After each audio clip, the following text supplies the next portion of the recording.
It is the platform. Good morning and welcome to today's edition of the show. It's midweek. My name is Chioma Nkwanta. The Presidential Artisanal Gold Mining Development Initiative, PAGMI, was conceived by the federal government as a means of transforming the country's abundant, largely untapped gold deposit into a major source of revenue for the country. But controversy surrounding the establishment of a gold reserve by the Zamfara state government and reports of the purchase of gold from the state by the Central Bank of Nigeria under the PAGMI arrangement has resurrected the age-long clamor for resource control by all producing states of the Niger Delta. PAGMI is a comprehensive artisanal and small-scale gold mining development program launched in 2019 to foster the formalization and integration of artisanal or illegal gold mining activities in Nigeria's legal, economic, and institutional framework. It was designed as a broader strategy to address the structural and institutional factors such as rural poverty, lack of alternative livelihoods, and difficulties in meeting legal and regulatory requirements that tend to push artisanal gold mining operators deeper into the informal economy. The provision of access to markets from artisanal miners through a national gold purchase program and the deployment of enhanced mining methods at artisanal and small-scale mining sites are to serve as catalyst for the planned integration. And now, in line with the National Gold Purchase Program, the Central Bank of Nigeria will be purchasing gold that has been mined, processed, and refined under the Presidential Artisanal Gold Mining Development Initiative for use as part of Nigeria's external reserves. However, controversy is trailing the implementation of PAGMI after the announcement by the Zamfara state government that it had established a gold reserve. And this was followed by reports that the CBN is to purchase 5 billion naira worth of gold from the state government. Under the PAGMI arrangement now, the CBN had earlier in July 2020 paid the sum of 268 million naira for 12.5 kg of locally mined bars.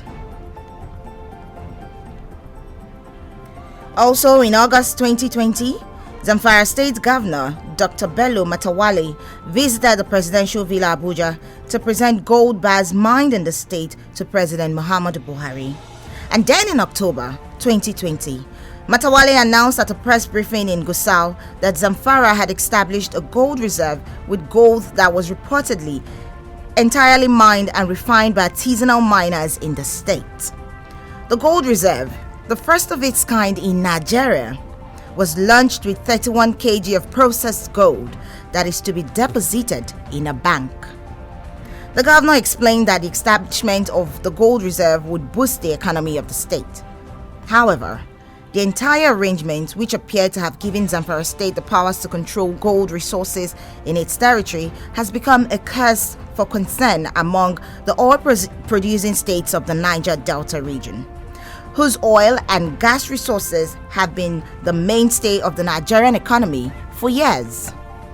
Now, wondering why PAGMI program would allow Zamfara control its gold deposit while the oil in Niger Delta is shared by the entire nation, leaders of the oil-producing states were quick to point out that the situation concerning Zamfara gold was unconstitutional as it violated provisions of the Nigerian Minerals and Mining Act 2007.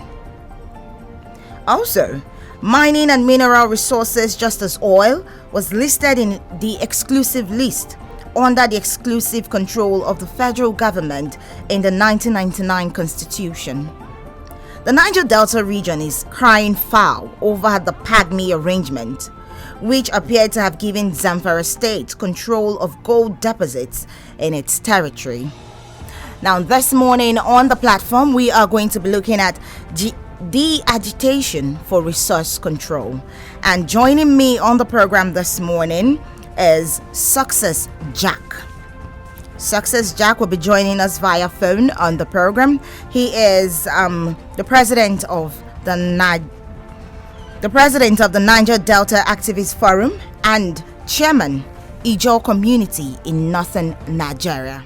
94.9 FM. We've got conducive and well-secured environment for business. High-tech video studio, a state-of-the-art production studio. You can also listen live on www.flow949fm.com and watch our videos on YouTube at Flow FM TV.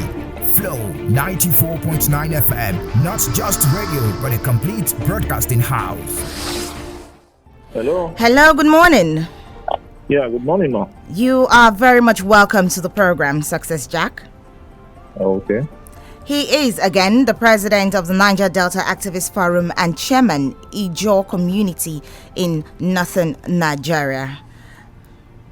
Well, today we're looking at the agitation for resource control. Now, let's take you back to the Zamfara State incident and the controversy. What do you make of the federal government's position on the matter? Well, what we were briefed yesterday and I saw on the media yesterday was the position of the southern governor, led by Governor Okowa, agitating for the completion of the East-West Road, relocation of the IOCs and all government agencies, that are operating within the region, and a few of those demands. I quite welcome it, but the official government position in response to that, I do not know. I also know I have not had the privilege of coming across their response. But we want to believe that those demands will be carried because they are also looking for ways to douse the tension and agitation against the gold matter happening in Zamfara. So they may want to accede totally. That's my take, before I go further. Okay. So you feel that they just want to assist on the matter? Like they want to, sorry, I didn't quite get it. You feel like they want to just assist on the matter? Assist? Yes, on the Zamfara gold mining incident. No, you see, I said I ended my speech, that way because if I want to address that matter, let me address it holistically. Okay. I'm a little disappointed that the governors did not go in depth in their demand. As I speak to you, there is a project called the Coastal Road, Coastal Road Project, spanning Lagos through Calabar. That road is supposed to be a 6-lane dual carriage road or something like that. It is meant to drive traffic, encourage commerce or boost commerce, and then also drive development along the coastal line, so that you would now decongest the major trunk roads and also make them last. That one will give.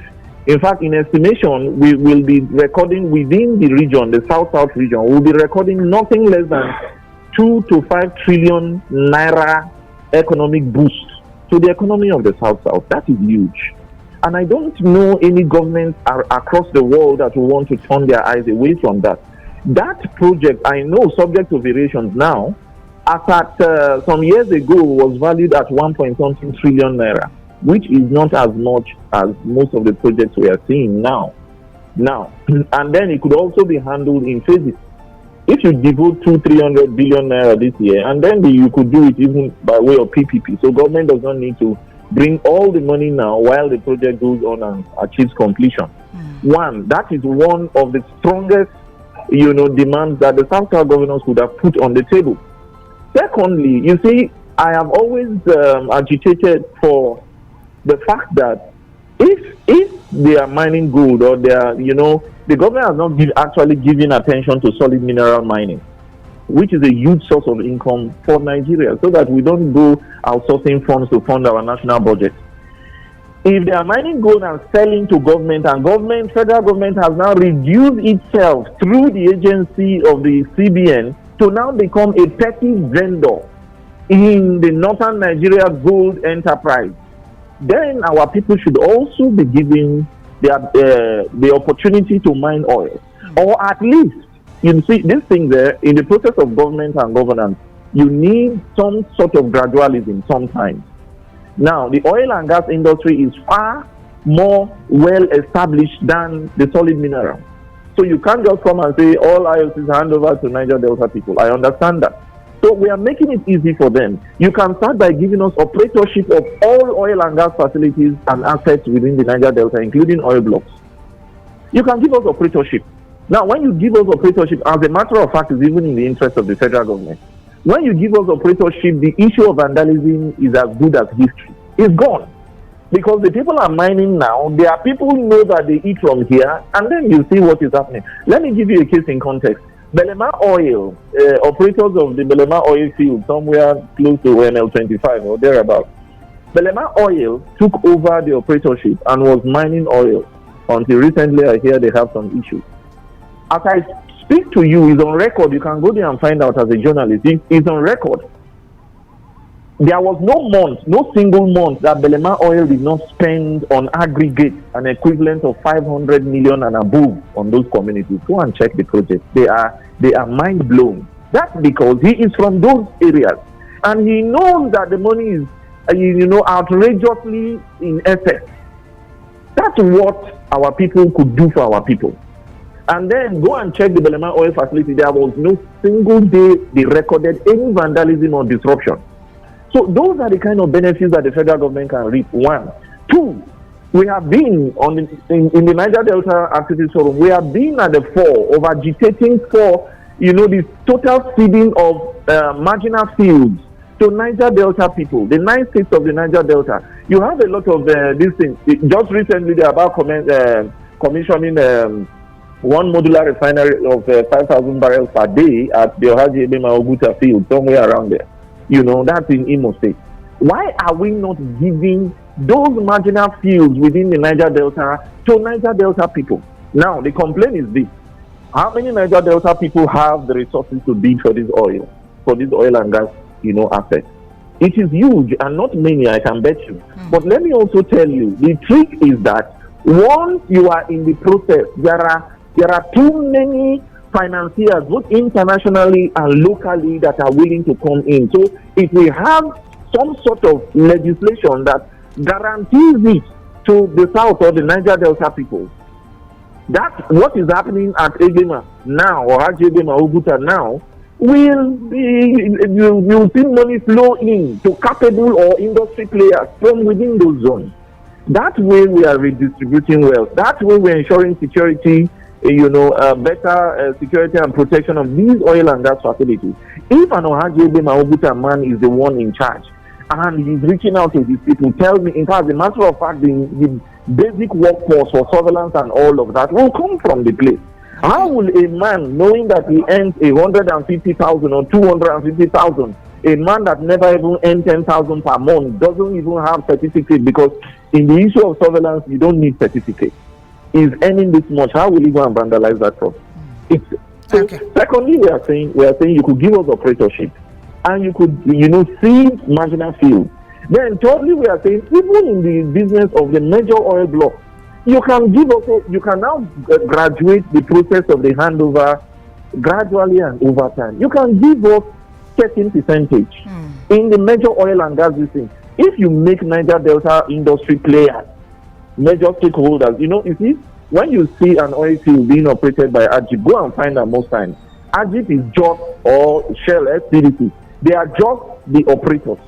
That's the right way of saying. Go and find out. You discover that NPDC is a stakeholder, holds very considerable stake. Maybe Agip and Mobil or Totalfina also are players in that oil, asset. Okay. But the name you see is only Agip. So we can also, our industry players can also play while another this thing, and then they give us certain percentage. So I was enormously disappointed that they did not, consider this kind of thing. Possibly because they are not talking to industry players, they are not talking to the right stakeholders, and they are not well informed. Okay. If not, we would have been able to agitate for this guy, because the major issue was the Zamfara gold matter. When did you see chief of staff come? Whenever did you see to hold meetings? That is the basic agitation that is unsettling them. And so why did they not address it? Okay. So these are some of my disappointments and a lot more. I would want to, stop at this point. All right. But if I'm allowed, I could just reel out some of it. Okay. So, based on your premise, the Niger Delta region is crying foul over the PAGMI arrangement, which appears to have given Zamfara State control of gold deposits in its territory. Is it right? Is it right for states to agitate for control of mineral resources in their domains when we all are supposed to be part of a federal system? Okay, I answer you very straight. The basis for all this oil being found in your father's backyard, and you are told that the federal government, it belongs to the federal government owns it, is because of the 1978 Land Use Act. Now that has been amended, 1979, amended even recently, I hear a few years ago, further amended. Now that's the basis. So everything on the land is for the federal government. Now, when it comes to the northern solid mineral deposits, that same law is now twisted. So it doesn't make sense. It doesn't make sense. Now, you own our oil, but you don't own the solid mineral within their place.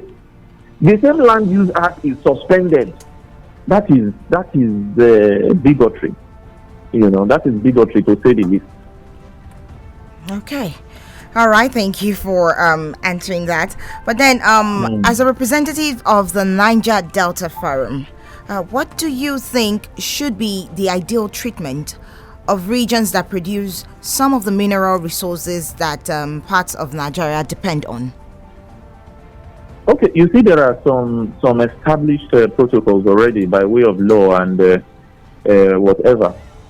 Right now, they give 13% derivation formula during Obasanjo. That was enacted during Obasanjo's time to the Niger Delta. That was the basis upon which they formed the NDDC. In your opinion, then they have the ecology. Huh? In your opinion, is that okay? 13%? No. It's a far cry from where we are supposed to be. But you see, the government started something. That's the principle of gradualism in effecting substantial change in society.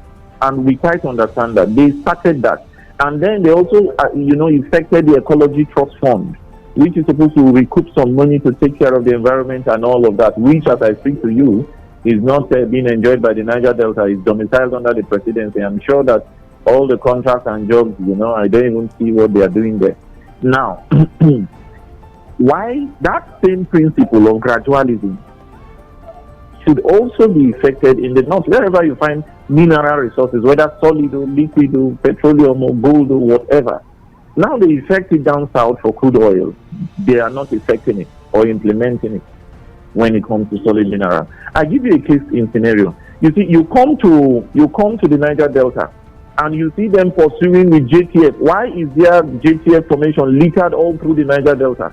The simple reason is because they feel these people are doing bunkering. Is a sabotage, and if they catch you, you know what they sue you for? They sue you for terrorism. For terrorism, because you are tampering with a national asset. But as I speak to you now, go to Plateau State. Behind government house, Plateau State, I'm not telling you somewhere far where government eyes are not there. There is a place called Ray Steel Resort. There is a lake we used to go and spend time there, cruise, do boat cruise, a large lake. You know how that lake got formed? It is the mining of tin mining, where big alages come and big men come from those areas and they mine tin. Tin occurs in terraces. Now, they mine it until they kept mining and mining. No single police arrested one soul. They will mine it, load it in trucks and go to sell, even across the borders, within the borders, go to sell, until a large lake, at least that lake is close to 1 hectare in size. A large lake developed, and they are still mining till tomorrow. Go across different parts of the north, southern Kaduna, you see people mining solid minerals. The police will look at them, throw away their eyes. The Nigerian security, but come to the south, they chase you with gun and grenade everywhere. This is total inequity in the policy. And these are the kind of things we are saying. You see, we are not violent people. We are intellectual agitators, and that's why they don't listen to you. If we carry gun today as leader and president of Niger Delta people, if I carry gun today now, you'll see that by tomorrow, DMI, the Nigerian Army, Air Force will be flying looking for me. But you have continued to advocate and agitate for years. Nobody is listening to you. So these are the problems we have in society, and these are the kind of issues that will soon spill over, and is being brewed by the federal government herself. Okay, so now looking at the 13% derivative principle in the Niger Delta, that region still reeks of neglect and poverty. Is it that the 13% derivative principle is not getting to the region? Okay, see, there are hydra-headed issues concerning those funds being released for the Niger Delta. You know, when you agitate, the brick walls we meet is that, but we have given you amnesty office with a budget of over 65 billion naira a year, or 60 something billion naira a year. We have given you NDDC. NDDC, this year I think the budget was about 65 or there about billion. We have given you the Ministry of Niger Delta Affairs. We have given you the Niger Delta Development Basin Authority, and we have given you these things. What else do you need? Let me ask. Sum of all these agencies together, 65, you have 130. The budget of the ministry is about 40 something or thereabout. So you have less than 200 billion. It's less than, what percentage of the total budget does that comprise? Now, as I speak to you, the problem, there is inherent corruption in these agencies and ministries and departments of government, assigned to the Niger Delta region. You go and pursue a job as a Niger Delta man, you will need a note from high quarters, whatever that means. From high quarters, maybe from Abuja, wherever. It simply means that the agency is no longer for the Niger Delta people. So if I don't know any big man, I cannot work there if I'm qualified to say I want to bid for a job. Okay. So it puts it away. It makes it totally exclusive and not inclusive. It puts it away from the reach of the ordinary and common man on the street. Those are the problems, one. Number two, there are issues of 10% now, in some agencies, some of these agencies, 50%. So if a person does job, a contract, for instance, and I'll tell you why I'm saying this. A person does contract and they tell you, okay, for this category of job, you give us, you sign this check, you give us 50%. And you have 6 other jobs. If you don't sign, the other ones will hang. You have taken facilities from financial institutions. How do you now cope? So you can't tell anybody. You simply sign the 50% away and they pay you. When they pay you, tell me how that impacts on job integrity. If I'm doing a job of 1.2 billion naira and I have to give you 50% of my IPC, my interim payment certificate that I'm supposed to receive, and I have a payment of 800 million naira, and I'm to give you 400 million, what will 400 million naira do to the standard of quality? So that's why you see most of the projects they are doing, the projects are already failing even before commissioning. Then there is also the problem of ineptitude. I start a project now, and by the law and stipulated protocol, I'm supposed to be paid in 1 to 3 months time. Not to be kept ad infinitum. Now, I am allowed for 3-4 years because I don't have money to go and bribe engineers to go and evaluate my jobs at site. By the time you come, the 15 million job you have done is being washed away and eroded, and nobody gives you variation. So the matter is hydra-headed. As for the volume, is not enough.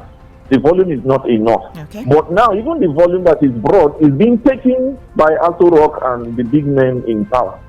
So it's actually not trickling down to the Niger Delta people. So these are some of the problems we have. So you give us, let's say, 200 billion a year on aggregate, and then what really comes down, because big men they will sign. Imagine where somebody is signing in NDDC, signing a one-day conference over 19 billion naira. One-day conference. Sign another one-day conference for 5 point something. Sign another one for 1 point something billion. What are you discussing in the conference?